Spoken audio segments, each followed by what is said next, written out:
Patient मान लीजिए हिंदू है और बहुत सीरियस है, हो सकता है उसको मुसलमान का प्लाज्मा उसकी जान बचाए।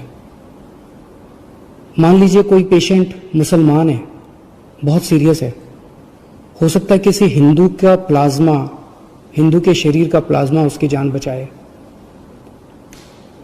भगवान ने जब धरती बनाई थी तो उसने तो इंसान बनाए थे। हर इंसान की दो आंखें हैं, एक जैसा शरीर है, लाल रंग का खून है, उसी किस्म का प्लाज्मा है।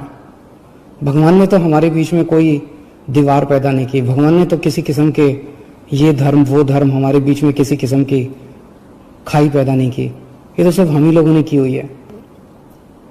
कोरोना होता है तो सबको होता है ना, कोरोना तो हिंदू को भी होता है, कोरोना तो मुसलमान को भी होता है। और आपके शरीर का प्लाज्मा जब बचाता है तो वो हिंदू का प्लाज्मा भी दूसरे को बचाता है, मुसलमान का प्लाज्मा भी बचाता है। हिंदू का प्लाज्मा मुसलमान को भी बचाता है, मुसलमान का प्लाज्मा हिंदू को भी बचाता है।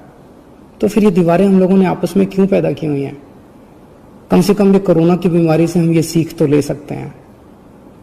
अगर हमारे देश के सब लोग, हिंदू, मुसलमान, सिख, ईसाई, जैन, बौद्ध, हम सब मिलके एक साथ काम करेंगे, प्यार और मोहब्बत से काम करेंगे, तो ये देश को कोई नहीं हरा सकता।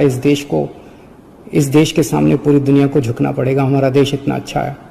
और अगर हम बट गए, आपस में लड़ते रहे, तो फिर कोई उम्मीद नहीं बचती है।